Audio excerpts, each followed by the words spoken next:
और कोशिशें लगातार करते हैं, लेकिन कोशिश के कभी रुक जाते हैं, कभी जो है तैयारी करने लगते हैं, जब एग्जाम की वैकेंसी आती है तभी उठते हैं। तो दोस्तों मैं आप सभी से कहना चाहूंगा, कोशिश कर हल निकलेगा, कोशिश कर हल निकलेगा, आज नहीं तो कल निकलेगा। अर्जुन के तीर सा सध, अर्जुन के तीर सा सध, मरुस्थल से भी जल निकलेगा। मेहनत कर पौधों को पानी दे, मेहनत कर पौधों को पानी दे, बंजर जमीन से भी फल निकलेगा। ताकत जुटा हिम्मत को आग दे, ताकत जुटा हिम्मत को आग दे, फौलाद का भी बल निकलेगा। जिंदा रख दिलों में, जिंदा रख दिलों में उम्मीदों को, जिंदा रख दिल में उम्मीदों को। गरल के समंदर से भी गंगा जल निकलेगा। और कोशिशें जारी रख कुछ कर गुजरने की, कोशिशें जारी रख कुछ कर गुजरने की, जो है आज थमा थमा सा। तो आज के कुल 10 टॉपिक हैं दोस्तों। इन 10 टॉपिक के माध्यम से हम लोग क्या क्या सीखेंगे। तो पहला टॉपिक है आपका अंतर्राष्ट्रीय लोकतंत्र दिवस, यानी कि इंटरनेशनल डेमोक्रेसी डे। दूसरा हमारा टॉपिक है कब मनाया जाता है, क्या इसकी थीम है, इसके बारे में हम लोग बात करेंगे। केंद्रीय चिड़ियाघर प्राधिकरण, सेंट्रल जू अथॉरिटी जो है, जिसकी एक लिस्ट जारी हुई है, टॉप जो है जू के बारे में बताया गया है। तीसरा हमारा है शंघाई सहयोग शिखर सम्मेलन। शंघाई सहयोग शिखर सम्मेलन की समरकंद में बैठक हो रही है, मोदी जी पहुंच चुके हैं, उस पर हम लोग डिटेल बातचीत करेंगे। अनुसूचित जनजाति की नई सूची जारी की जा रही है, जिसमें 5 राज्यों में कुछ जनजातियों को शामिल किया गया है अनुसूचित जनजाति के रूप में, SC ST के रूप में। उद्यम पूंजी और निवेश इक्विटी निवेश समिति बनाई गई है, इनके बारे में हम लोग बात करेंगे कि ये कौन से किस प्रकार की समिति बनाई गई है। अखिल भारतीय राजभाषा सम्मेलन जो है, मोटा भाई यानी कि हमारे गृह मंत्री, गृह और सहकारिता मंत्री ने जो है ये सम्मेलन का आयोजन, इसका उद्घाटन किया, इसके बारे में हम लोग बात करेंगे। इलेक्ट्रॉनिक्स बैंक गारंटी EBG जो है हमारा जारी करने वाला पहला बैंक बना है, कौन सा, HDFC। और रक्तदान अमृत महोत्सव कब से कब तक मनाया जाता है, मोदी जी के जन्मदिन से लेकर के जो स्वैच्छिक रक्तदान दिवस है, यानी कि 1 अक्टूबर तक, वहां तक मनाया जा रहा है। कारागार सांख्यिकी इंडिया रिपोर्ट 2022 के बारे में हम लोग बात करेंगे। सबसे अधिक जेलें कहां से हैं, कहां पर हैं, सबसे ज्यादा कैदी कहां पर है, इन पर हम लोग डिटेल बातचीत करेंगे। साथ ही बातचीत करेंगे दोस्तों भारत बना बिजली अधिशेष, जैसा कि अरविंद केजरीवाल जी कह रहे थे कि भारत में कोयला खत्म हो रहा है, तो आज की ये रिपोर्ट है कि भारत जो है बिजली उत्पादन में जो उसकी स्थापित क्षमता है उससे ज्यादा उत्पादित कर रहा है। और उसके महत्व को रेखांकित करने के लिए 15 सितंबर को अंतर्राष्ट्रीय लोकतंत्र दिवस मनाया जाता है। 2007 में UNGA ने इसे पारित किया था। दूसरी महत्वपूर्ण इंफॉर्मेशन, 2008 में पहला अंतर्राष्ट्रीय लोकतंत्र दिवस मनाया गया था। और दोस्तों इसका श्रेय किसको जाता है, अंतर्राष्ट्रीय लोकतंत्र दिवस का श्रेय जो है लोकतंत्र पर यूनिवर्सल डिक्लेरेशन जो हुई थी 15 सितंबर 1997 में, जो कि अंतर संसदीय संघ IPU द्वारा इसको अपनाया गया था, इसीलिए 15 सितंबर को मनाया जाता है। इस बार की थीम क्या थी, लोकतंत्र, शांति और सतत विकास के लक्ष्यों को पूरा करने के लिए मीडिया की स्वतंत्रता का महत्व इस बार का रखा गया था थीम, इसको आप लोग याद करेंगे। ये जो है लोकतंत्र सूचकांक जो है कौन जारी करता है, इकोनॉमिक इंटेलिजेंस यूनिट जारी करती है प्रतिवर्ष, जैसे ही जारी होती है इस साल की हम लोग इस पर। तो सेंट्रल जू अथॉरिटी जो है, यह क्या है, इसके द्वारा एक रैंकिंग जारी की गई है चिड़ियाघरों की, यानी कि जू रैंकिंग जारी की गई है। अब ये कहां पर आयोजित की गई थी, भुवनेश्वर में आयोजित की गई थी। भुवनेश्वर जो है कहां पर है, उड़ीसा में, और इसके निदेशकों का सम्मेलन हुआ था जिसमें ये रैंकिंग जारी की गई थी, जिसमें 3 नाम आपको याद रखने हैं। दार्जिलिंग के Padmaja Naidu Himalayan zoological park जो है देश का सर्वश्रेष्ठ चिड़ियाघर चुना गया है, जो कहां का है, पश्चिम बंगाल में है। और दोस्तों इसकी स्थापना कब हुई थी, यानी कि दार्जिलिंग में पद्मजा जो नायडू हिमालयन है उसकी 1958 में स्थापना हुई थी। दूसरे नंबर पर चेन्नई का अरिगनार अन्ना जूलॉजिकल पार्क है, उसके बारे में आप लोग याद रखेंगे। दूसरे नंबर पर क्या है आपका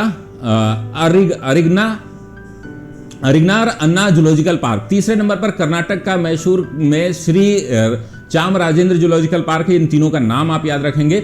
सेंट्रल जू जो अथॉरिटी है एक जो है स्टेटूअरी बॉडी है, इसका उद्देश्य क्या है, जानवरों के रख रखाव आदि की देखभाल करना। अब दोस्तों यहां पर एक प्रश्न बनता है कि क्या जो जू सिस्टम है वह किस संगठन, जिसको हम बोलते हैं SCO भी बोलते हैं, इसका 2022 में 15 और 16 यानी कि कल और आज 2 दिन सम्मेलन जो है उज्बेकिस्तान में आयोजित किया जा रहा है। इसका आयोजन जो है उज्बेकिस्तान के समरकंद में किया जा रहा है, ठीक है ना।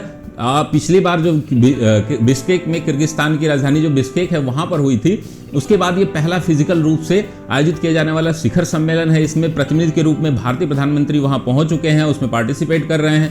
इस शिखर सम्मेलन में ईरान को औपचारिक जो है सदस्यता दी जाएगी, जो कुल 8 सदस्य से अब 9 सदस्य हो जाएंगे। इसकी स्थापना जो है कब की जाएगी? इसकी स्थापना की गई थी 2001 में और भारत में इसकी अध्यक्षता की जाएगी, यानी कि अब जो है अगले साल जो है भारत में इसका शिखर सम्मेलन होगा 2023 में।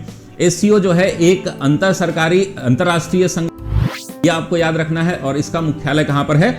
बीजिंग में है। कमेंट बॉक्स में कमेंट और अनुसूचित जाति के बारे में आपको क्या क्या चीजें याद रखनी है, तो उसमें आपको ध्यान क्या रखना है कि 5 राज्यों में अनुसूचित जनजाति की एक नई सूची जारी की गई है। इन 5 राज्यों का नाम क्या है? तो पहला है छत्तीसगढ़, दूसरा है हिमाचल, तीसरा है कर्नाटक, चौथा है तमिलनाडु, 5वां है उत्तर प्रदेश। आदिवासी समुदायों को अधिसूचित करने के लिए इनको अलग से जो सरकार का प्रस्ताव था उसको मंजूरी दे दी गई है।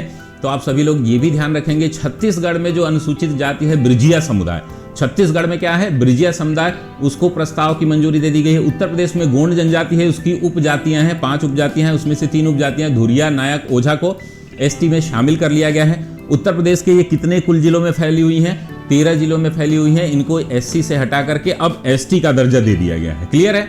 इसके बाद हम तमिलनाडु के कुरुविक्करन जो है समुदाय को अनुसूचित जनजाति का दर्जा दे दिया गया है। वहीं कर्नाटक में दोस्तों जो एक कुडु कुरबा जो था वह उसके मतलब उसी के रूप में एक बेट्टा कुरबा है, उसको जनजाति को एसटी का दर्जा दे दिया गया है। हिमाचल प्रदेश के सिरमौर जिले में ट्रांसगिरी क्षेत्र को आदिवासी दर्जा का तमगा दे दिया गया है। तो ये आपको याद रखना है। इतनी सारी चीजें आप उसके बारे में हमें बात करनी चाहिए कि क्या क्या चीजें हम इसमें याद रख सकते हैं जो कि हमारे लिए बहुत ज्यादा उपयोगी है। दामोदरन समिति, इसके बारे में आप लोग ध्यान से देखेंगे कि उद्यम पूंजी और इक्विटी निवेश जो है ये एक समिति वित्त मंत्रालय द्वारा गठित की गई है, जिसकी अध्यक्षता कौन कर रहे हैं? एन दामोदरन कर रहे हैं। एन दामोदरन कौन है? ये जो है पूर्व सेबी के चेयरमैन रह चुके हैं। इतनी चीजें आप लोग इसमें याद रखेंगे, बहुत ज्यादा चीजें इसमें याद रखने की जरूरत नहीं है। लग है केंद्रीय गृह एवं सहकारिता मंत्री द्वारा जो है गुजरात के सूरत में ये कौन सा है? All India official language conference आयोजित की गई। इसमें जो है राजभाषा जो है हमारा किस अनुच्छेद के अंतर्गत आता है, आप लोग कमेंट बॉक्स में बताएंगे। और पिछले साल जो है 2021 में इसका आयोजन कहां पर हुआ था? वाराणसी, उत्तर प्रदेश में हुआ था। क्लियर है? तो इस पे कमेंट करते रहिए। जो भी लोग सेशन देख रहे हैं कमेंट करें। इलेक्ट्रॉनिक्स बैंक गारंटी में आपको ध्यान क्या रखना है कि एचडीएफसी भारत का पहला बैंक है जिसने जो है ईबीजी जारी किया, इलेक्ट्रॉनिक बैंक गारंटी जारी किया है। ठीक है ना? बस 17 सितंबर यानी कि नरेंद्र मोदी जी हमारे वर्तमान प्रधानमंत्री, उनका जन्म दिवस से लेकर के स्वैच्छिक रक्तदान दिवस यानी कि 1 अक्टूबर तक ये आयोजन किया जाएगा। इस अभियान का प्रमुख उद्देश्य क्या है कि 1.5 लाख यूनिट रक्त जो है एकत्र करना। आप सभी लोग जो है इसमें पार्टिसिपेट कर सकते हैं ब्लड डोनेशन के माध्यम से। ब्लड डोनेशन जो है एक बड़ी इंपॉर्टेंट आपकी क्या है तरीका है जिसके माध्यम से आप जो है सहयोग कर सकते हो किसी का जीवन बचाने में। हर साल जो है भारत में राष्ट्रीय स्वैच्छिक रक्तदान दिवस जो है 1 अक्टूबर को मनाया जाता है, गांधी जी के जन्म से 1 दिन पहले। तो ये सारी चीजें आपको याद रखनी है। कारागार जो है कौन जारी करता है? एनसीआरबी यानी कि राष्ट्रीय अपराध record bureau, national crime record bureau इसको जारी करता है। वर्ष 2020 में जो है जेलों की संख्या जो थी उसमें वृद्धि हुई है, 1306 से 1319 हो गई है। भारत में सबसे अधिक जेल कहां पर है? तो भारत में सबसे अधिक जेल जो है वो है आपके राजस्थान में, दूसरे नंबर पर तमिलनाडु है, तीसरे नंबर पर आपका मध्य प्रदेश है। केंद्रीय जेलों की सबसे ज्यादा संख्या कहां पर है? तो दिल्ली में है। भारत में जेलों की संख्या जो है उसमें वृद्धि हुई है 2.8% की।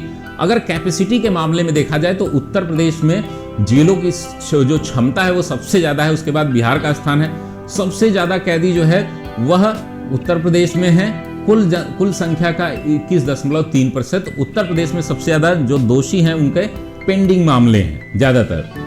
और भारत में अगर हम बात करें तो सर्वाधिक जो हमारी जनसंख्या है वो 18 से 30 आयु वर्ग के लोग जो है सबसे ज्यादा जेलों में रह रहे हैं। तो ये रही कंपनी। इसमें भारत जो है अब क्या है, सरप्लस जो है इलेक्ट्रिसिटी प्रोडक्शन में बन गया है। इसकी जो कुल स्थापित क्षमता है 4 लाख मेगावाट, उससे अधिक बिजली जो है ये उत्पादित कर रहा है। भारत जो है अक्षय ऊर्जा का दुनिया में तीसरा सबसे बड़ा उत्पादक है।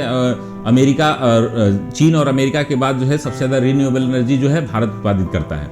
40% जो है इसकी स्थापित क्षमता जो है वह गैर जीवाश्म ईंधन से, यानी कि नॉन फॉसिल फ्यूल हैं, इसमें रिन्यूएबल एनर्जी बोला जाता है। अक्षय ऊर्जा स्रोतों में वृद्धि हुई है। भारत का लक्ष्य जो है 2030 तक जो रिन्यूएबल एनर्जी है उसमें 500 गीगावाट तक बढ़ाने का लक्ष्य रखा गया। तो दोस्तों, जो लोग भी लाइव हैं एक बार इसका उत्तर जरूर कमेंट बॉक्स में कमेंट करें।